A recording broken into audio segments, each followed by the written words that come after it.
नमस्कार। Sanskrit online channel पर आप सभी का बहुत बहुत स्वागत है। आज इस वीडियो में 10वीं कक्षा का 8वां पाठ, अष्टमेय पाठ है विचित्रः साक्षी का हम संपूर्ण अभ्यास करेंगे। सभी प्रश्नों के उत्तर को अच्छे से जानेंगे व समझेंगे। तो सभी बच्चे वीडियो को ध्यान से देखेंगे। शुरू करते हैं अभ्यास। पहला प्रश्न है, अधोलिखितानां प्रश्नानाम् उत्तराणि संस्कृत भाषया लिखतः। नीचे लिखे गए प्रश्नों के उत्तर संस्कृत भाषा में लिखिए। तो पहला प्रश्न है, क निर्धनः जनः कथम वित्तम उपार्जितवान। निर्धन व्यक्ति ने कैसे धन इकट्ठा किया। तो आपको जिसने वीडियो देखी है पाठ के हिंदी अर्थ की, तो बड़ी जल्दी उनको प्रश्नों के उत्तर मिल जाएंगे, समझ आ जाएंगे। तो अभ्यास को करने से पहले आप पाठ का हिंदी अर्थ जरूर समझ लें। तो देखते हैं इसका उत्तर। निर्धन जन है भूरी परिश्रम में किंचित वित्तम उपार्जितवान। बहुत ज्यादा परिश्रम करके कुछ धन उसने इकट्ठा कर लिया था। अगला प्रश्न है, ख जनः किमर्थम पदाति गच्छति। वो व्यक्ति किस लिए, किमर्थम किस लिए पैदल गच्छति जाता है। तो देखते हैं इसका उत्तर। जनः परम अर्थ काशेन पीड़ित है। धन के अभाव से, उससे पीड़ित होकर के बस यानम विहाय पदाति गच्छति। बस यान को छोड़ करके पैदल ही जाता है। तो ये इसका उत्तर रहेगा। आगे देखते हैं, ग प्रसृते निशा अंधकारे स किम अचिंतयत। रात के अंधकार के फैलने पर स किम अचिंतयत, उसने क्या सोचा। उस व्यक्ति ने जब वो जा रहा था, तो उत्तर होगा इसका, प्रसृते निशा अंधकारे स अचिंतयत यत विजने प्रदेशे पद यात्रा न शुभावहा। कि एक तो रात्रि का अंधकार है और निर्जन प्रदेश है, तो यहाँ पर रात को पद यात्रा करना कल्याणकारी नहीं होगा। अगला प्रश्न देखते हैं, घ वस्तुतः चौरः कः आसीत्। वास्तव में चोर कौन था। वस्तुतः चौरः आरक्षी एव आसीत्। जो आरक्षी, जो रखवाला था वहां का, वो ही चोर था। अगला देखते हैं, गह जनस्य क्रंदनम निशम्य आरक्षी किम उक्तवान। जनस्य, उस व्यक्ति के क्रंदनम, रोने को सुन करके आरक्षी ने किम उक्तवान, क्या कहा। उत्तर क्या होगा इसका, जनस्य क्रंदनम निशम्य आरक्षी उक्तवान। वो पूरी लाइन आ जाएगी आगे, आप देखेंगे। रे दुष्ट तस्मिन् दिने त्वया अहम चोरितायाः मंजूषाया ग्रहणाद् वारितः। इदानीं निजकृतस्य फलं भुङ्क्ष अस्मिन् चौर्याभियोगे त्वं वर्षत्रयस्य कारादंडम लप्स्यसे इति। तो ये जो कोमा में पूरी लाइन है वो इसका पूरा उत्तर होगा। अगला देखते हैं प्रश्न, च मति वैभवशालिनः दुष्कराणि कार्याणि कथम साधयन्ति। मति वैभवशाली युक्त, मति और वैभव से युक्त जो व्यक्ति हैं, वो कठिन से कठिन कार्यों को भी कैसे कर लेते हैं। तो उत्तर होगा, मति वैभवशालिनः दुष्कराणि कार्याणि नीतिम युक्तिम च समालंब्य लीलया एव साधयन्ति। खेल खेल में ही नीति और युक्ति से उनको कर लेते हैं। तो ये था आपका पहला प्रश्न। आगे बढ़ते हैं प्रश्न 2 की ओर। रेखांकित पदम आधृत्य प्रश्न निर्माणम कुरुतः। रेखांकित पदों को आधार लेकर के आपको प्रश्न निर्माण करना है। देखते हैं पहला, पुत्रम द्रष्टुम स प्रस्थितः। पुत्रम, इसमें पुत्र को अंडरलाइन किया हुआ है, रेखांकित किया हुआ है। तो पुत्र को देखने के लिए वह प्रस्थित है, चल पड़ा। पुत्र को, तो किम शब्द रूप है और पुल्लिंग, क्योंकि पुत्र शब्द भी पुल्लिंग है। तो किम शब्द रूप का क्या होगा द्वितीय विभक्ति में, पुल्लिंग कम। पुत्रम की जगह क्या आएगा, कम, इसका उत्तर रहेगा। अगला देखते हैं, करुणा परो गृही तस्मै आश्रयम प्रायच्छत। इसमें तस्मै, तस्मै मतलब उसके लिए, इसकी जगह हमें प्रश्न निर्माण करना है। उसके लिए आश्रय दे दिया था, तो क्या आएगा इसमें, किसके लिए दिया था। ठीक है, तो इसमें कस्मई, किम शब्द की चतुर्थी विभक्ति एक वचन क्या होगा, कस्मै। आगे देखते हैं तीसरा ग, चौरस्य पाद ध्वनिना अतिथि प्रबुद्ध है। चौरस्य, चोर की, पैरों की ध्वनि से अतिथि जाग गया। तो किसकी? चौरस्य। तो हम इसका प्रश्न बनाएंगे पहले। तो चौरस्य का क्या बनेगा? किम शब्द रूप की भी षष्ठी विभक्ति देखेंगे हम, कस्य। तो हमेशा प्रश्न निर्माण करते हुए मैंने पहले भी बताया है, आप उसका लिंग और वचन जरूर देख लें, वही आपका किम शब्द रूप का लिंग, वचन और विभक्ति लगेगी। अगला देखते हैं, न्यायाधीश है बंकिम चंद्र है आसीत। तो न्यायाधीश है बंकिम चंद्र है, बंकिम चंद्र थे तो कौन था? तो किम शब्द का पुल्लिंग क्या होगा? कह आसीत। ठीक है, तो कह आ जाएगा इसमें प्रथमा विभक्ति में। अगला है, स भार वेदनया क्रंदति स्म।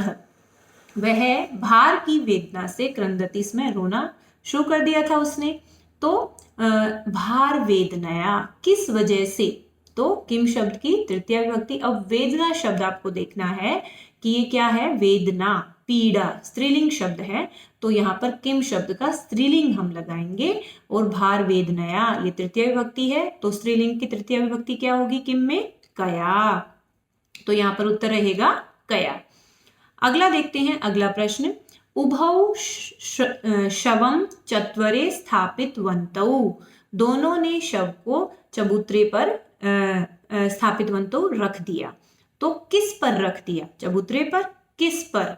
तो कुत्र, कुत्र जो है इसमें अव्यय का प्रयोग होगा कि कहां पर रख दिया। ठीक है, तो कहीं कहीं प्रश्न निर्माण में अव्ययों का भी प्रयोग होता है, आप उसको हिंदी अर्थ करके देखें और उसको समझें कि उसमें क्या आएगा। तो यहां पर आएगा कुत्र। देखते हैं अगला प्रश्न, प्रश्न 3, यथा निर्देशम उत्तरत। जैसे निर्देश दिया है वैसे ही आपको उत्तर देना है। क है, आदेशम प्राप्य उभौ अचलताम। आदेश प्राप्त करके दोनों चल पड़े। अत्र किम कर्तृपदम, यहाँ पर कर्ता पद क्या है? ठीक है, तो आपको वाक्य में देखना है कि कौन चल पड़े, कर्ता कौन है इसमें। तो क्या होगा इसका उत्तर? उभौ, क्योंकि वो दोनों चल पड़े ना, तो कर्ता तो वही होगा।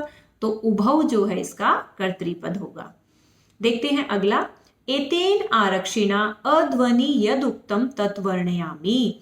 इस आरक्षी ने रास्ते में जो कहा उसका वर्णन मैं करता हूं। अत्र, यहाँ पर, मार्गे इत्यर्थे किम पदम प्रयुक्तम। मार्ग की जगह पर क्या प्रयोग किया गया है? इसमें जो शब्द आया है इस पूरे वाक्य में, वो आपको देखना है। तो मैंने आपको हिंदी अर्थ करते हुए बताया था कि अध्वनि, अध्वनि का अर्थ का है, अर्थ होगा रास्ते में अर्थात मार्ग में। तो इसका उत्तर रहेगा अध्वनि। आगे है तीसरा, करुणा परो गृही तस्मै आश्रयम प्रायच्छत। करुणा परो, जो दयालु गृहस्थी था उसने उसको आश्रय दे दिया। अत्र तस्मै इति सर्वनाम पदम कस्मै प्रयुक्तम। यहाँ पर तस्मै, ये जो सर्वनाम पद है वो किसके लिए प्रयोग किया गया है? तो किसको दे दिया था? निर्धनाय, उस निर्धन व्यक्ति को। और निर्धनाय क्यों लगाया? क्योंकि तस्मै चतुर्थी विभक्ति है, तो हमें चतुर्थी विभक्ति में इसका उत्तर देना है निर्धनाय। आगे है, ततो असौ ततो अग्रिमे दिने। उसके बाद वह दोनों अगले दिन उपस्थातुम आदिष्टवान, उपस्थित होने के लिए उनको आदेश दिया। अस्मिन् वाक्ये किम क्रियापदम, इसमें क्रियापद बताना है। तो ये तो पता चल गया हमें कि क्या आदेश दिया। तो आदिष्टवान जो है, जो शब्द आया है आदिष्टवान, वो जो है हमारा क्रियापद है इसमें। अगला है अंगः, दुष्कराणि अपि कर्माणि। कठिन से कठिन कार्य भी मति वैभवशालिन है। मति और वैभव से युक्त व्यक्ति। अत्र विशेष्य पदम किम, एक विशेषण होता है और एक विशेष्य होता है। तो यहाँ पर विशेष्य बताना है हमें कौन है। ठीक है, तो कठिन से, दुष्कराणि अपि कर्माणि, कठिन कर्माणि कार्य। तो इसमें विशेषण तो कठिन है और कर्माणि जो कार्य क्या है वो विशेष्य है। तो इसमें कर्माणि जो है हमारा उत्तर रहेगा, वही विशेष्य पद है। तो ये था हमारा चौथा प्रश्न। देखते हैं अगला प्रश्न, संधि का ये प्रश्न है। संधिम संधि विच्छेदम च कुरुतः। संधि आपको संयोग या तो जोड़ना है या विच्छेदम या उसको अलग अलग करना है। तो देखते हैं, सबसे पहले है पदाती रेव, तो इसका हमें संधि विच्छेद करना है। पदाती जमा एव, तो पदाती रेव बनेगा। अगला देखते हैं निशांधकारे, इसका भी हमें विच्छेद करना है। निशा जमा अंधकारे।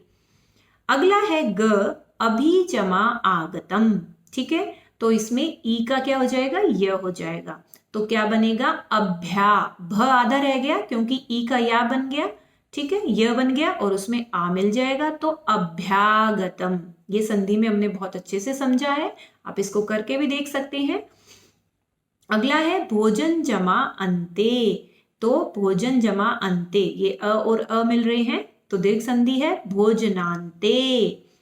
आगे देखते हैं चौरोयम, ठीक है, चौरोअयम, तो चौरह विसर्ग जमा अयम, ये इसका उत्तर होगा। अगला है गृह जमा अभ्यंतरे, तो गृहाभ्यंतरे, ये भी अ और आ मिलके आ हो जाएगा। आगे देखते हैं लीलयैव, तो इसमें लीलया जमा एव, लीलयैव, ठीक है, आ और ए मिलके इसमें अय हो जाएगा। उसके बाद है यदुक्तम, यत जमा उक्तम, यदुक्तम।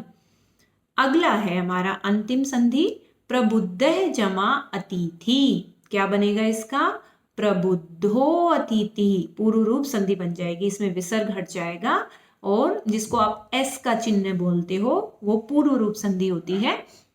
सारी संधियों को अच्छे से समझने के लिए आप संधि की वीडियो भी देख सकते हैं ताकि आपको सारे नियम अच्छे से समझ में आ जाए। तो ये होगा प्रबुद्धो अतिथि। तो ये था आपका संधि का प्रश्न। बढ़ते हैं प्रश्न 5 की ओर। अधोलिखितानि पदानि भिन्न भिन्न प्रत्यांतानि सन्ति, नीचे लिखे गए जो पद हैं भिन्न भिन्न प्रत्यांत उनमें हैं, लगे हुए हैं। तानि पृथक कृत्वा, उनको अलग करके निर्दिष्टानाम प्रत्यानाम अधः, नीचे दिए गए निर्दिष्टानाम निर्दिष्ट किए गए जैसे बताया गया है उन प्रत्ययों के नीचे लिखतः लिखिए। तो हम देख रहे हैं बहुत सारे शब्द हैं, तो हमें कौन कौन से प्रत्यय के देखने हैं पहले देख लेते हैं। लेप प्रत्यय, क्तव प्रत्यय, त्वतु प्रत्यय और तुमुन प्रत्यय। तो सबसे पहले हम लेप प्रत्यय के ढूंढेंगे इसमें। तो लेप प्रत्यय की पहचान है कि उसमें अंत में य मिलेगा, ठीक है, और क्तव प्रत्यय का तह टह ऐसे करके मिलेंगे और त्वतु का वान वंतो ऐसे करके मिलेंगे अगर एक वचन में द्विवचन में है तो। तुमुन के जिसमें तुम शेष रहता है। तो हमने एक बार ये पता कर लिया, अब हम आसानी से ढूंढ सकते हैं। देखते हैं लेप प्रत्यय का पहला परिश्रम्य है, दूसरा है विहाय, तीसरा है आदाय और चौथा है समागत्य। उसके बाद देखते हैं क्तव प्रत्यय का प्रस्थितः, प्रविष्टः, नियुक्तः और मुदितः। तीसरा है त्वतु प्रत्यय, उसका पहला है उपार्जितवान, पृष्ठवान, नीतवान और आदिष्टवान। उसके बाद है हमारा तुमुन प्रत्यय, पहला है दापितुम, द्रष्टुम और क्रोशितुम व निर्णेतुम। तो ये थे हमारे अलग अलग प्रत्यय जिनको हमने अच्छे से समझा है इस प्रश्न में। आगे बढ़ते हैं प्रश्न 6 की ओर। प्रश्न 6 की ओर। अधोलिखितानि वाक्यानि बहुवचने परिवर्तयत, नीचे लिखे गए वाक्य जो हैं उनको बहुवचन में आपको बदलना है। देखते हैं, पहला है स बस यानम विहाय पदातिरेव गंतुम निश्चयम कृतवान। तो इसमें सह है वह, तो इसको हमें किसमें बदलना है, बहुवचन में। स तौ ते, तो ते बस यानम विहाय पदातिरेव गंतुम निश्चयम, उसके बाद कृतवान की जगह क्या आ जाएगा, कृतवन्तः, ठीक है, बहुवचन में। उसके बाद है ख चौरह ग्रामे नियुक्तः राजपुरुषः आसीत्, तो चौरह एक वचन है उसको बहुवचन करेंगे, चौराहा। ग्रामे नियुक्तः राजपुरुषः, ग्रामे नियुक्तः, सॉरी नियुक्त की जगह क्या आ जाएगा, नियुक्तः, क्योंकि सारी बात इसमें चोर के बारे में हो रही है तो सारे जो हैं बहुवचन में हो जाएंगे। चौराहा ग्रामे नियुक्तः राजपुरुषः आसन, आसीत की जगह बहुवचन में क्या आ जाएगा, आसन। आगे है ग, कश्चन चौरः गृहाभ्यंतरम प्रविष्टः। तो कश्चन की जगह केचन, चौरः गृहाभ्यंतरम, प्रविष्टः की जगह प्रविष्टाः। अगला है हमारा घ, अन्येद्यु तौ न्यायालये स्व स्व पक्षम स्थापितवन्तौ। तो इसमें तौ आया है, तो अन्येद्यु, तौ की जगह क्या आ जाएगा ते, से तौ ते, क्योंकि तौ तो बहुवचन होता है। तो ते न्यायालये स्व स्व पक्षम स्थापितवन्तः, वन्तौ की जगह वन्तः। तो ये इसका अ भाग था। अब आगे ही इसी प्रश्न का, छठे प्रश्न का आ भाग देखते हैं। कोष्ठकेषु दत्तेषु पदेषु यथा निर्दिष्टां विभक्तिं प्रयुज्य रिक्स्थानानि पूरयेत्। कोष्ठक में दिए हुए, जिसको आप ब्रैकेट बोलते हैं, तो कोष्ठक में दिए हुए पदों में जो निर्देश दिया गया है उसके अनुसार आपको विभक्ति का प्रयोग करके रिक्त स्थान की पूर्ति करनी है। देखते हैं पहला, सह डैश निष्क्रम्य बहिर्गच्छत्। तो गृह शब्द में पंचमी विभक्ति लगानी है आपको। तो क्या होगा गृह शब्द की पंचमी विभक्ति? गृहात्। स गृहात् निष्क्रम्य बहिर्गच्छत्, घर से निकल करके। ठीक है। अगला है गृहस्थ डैश आश्रयम प्रायच्छत्। अतिथि शब्दे चतुर्थी विभक्ति। तो अतिथि की चतुर्थी विभक्ति क्या होगी? अतिथये, क्योंकि इसमें इकारांत है ये। ठीक है, ये ध्यान रखेंगे आप। तो होगा अतिथये। तो अगला है तौ डैश प्रति प्रस्थितौ। तो इसमें न्यायाधिकारिण शब्दे द्वितीया, द्वितीय विभक्ति लगानी है। तो न्यायाधिकारिणम क्या बनेगा? न्यायाधिकारिणम। तौ न्यायाधिकारिणम प्रति प्रस्थितौ, उनके प्रति चल पड़े दोनों। अगला है घ, चौर्याभियोगे त्वं वर्षत्रयस्य कारादंडम लप्स्यसे। इदम शब्दे सप्तमी विभक्ति। तो इदम शब्द की सप्तमी विभक्ति क्या होगी? अस्मिन। क्या होगी? अस्मिन। अस्मिन चौर्याभियोगे। हमने बोला था ना कि इस चोरी के आरोप में तुम्हें 3 साल का जेल की सजा मिलेगी। अगला है अंग, चोरस्य डैश प्रबुद्ध अतिथि। इसमें पाद ध्वनि शब्दे तृतीया। अब पाद ध्वनि इकारांत है तो तृतीय विभक्ति होगी पाद ध्वनिना। चोरस्य पाद ध्वनिना, पैरों की ध्वनि से प्रबुद्ध अतिथि, जो अतिथि था वह जाग गया। तो ये था आपका छठा प्रश्न का अ भाग।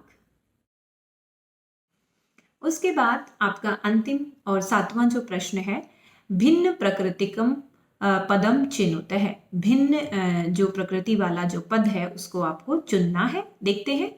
क, विचित्रा शुभावह शंकया मंजूषा। तो इसमें विचित्रा ये शब्द है और शुभावह ये शब्द है और मंजूषा, इन सब में से सबसे अलग है शंकया, क्योंकि इसमें तृतीय विभक्ति का प्रयोग हुआ है।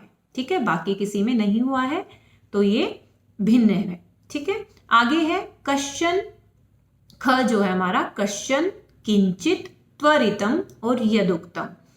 तो इसमें देखते हैं क्या अलग है। कश्चन और उसके बाद है किंचित और उसके बाद है यदुक्तम। ठीक है, इसमें जो त्वरितम है वो सबसे भिन्न प्रकृति का शब्द है। त्वरितम का अर्थ होता है जल्दी। ठीक है, और बाकी शब्द जो है फिर भी एक जैसे प्रतीत होते हैं। आगे है पुत्र है, तनय है, व्याकुल है और तनुज है। ये तो बहुत ही आसान है। सारे पुत्र शब्द के पर्यायवाची हैं 3, पुत्र, तनय है और तनुज है। इन सब का मतलब पुत्र ही होता है। व्याकुल शब्द जो है अलग है, इसमें भिन्न प्रकृति। अगला है घ, करुणापर है, अतिथि प्रायण है, प्रबुद्ध और जन है। तो इसमें ये सभी किसी के लिए प्रयोग हुए हैं। करुणापर है, अतिथि प्रायण है, प्रबुद्ध है, मतलब ये विशेषण है, और जो जन शब्द है वो बिल्कुल अलग है। तो ये था आपका 7वां प्रश्न। तो पाठ 8 का विचित्र साक्षी जो पाठ है आपका, उसका संपूर्ण अभ्यास, सारे प्रश्नोत्तर को हमने आज अच्छे से समझा है इस वीडियो में। आशा करती हूँ आप सबको भी अच्छे से समझ में आ जाएगा। कोई भी आपके प्रश्न हैं तो आप कमेंट बॉक्स में लिखकर पूछ सकते हैं, और चैनल को सब्सक्राइब करना ना भूलें। और सारी जो नए सिलेबस की वीडियोस हैं आपके लिए अपलोड कर दी गई है। फिर भी आपके कोई प्रश्न हैं तो ज़रूर पूछें। आप सभी का ये वीडियो देखने के लिए बहुत बहुत धन्यवाद।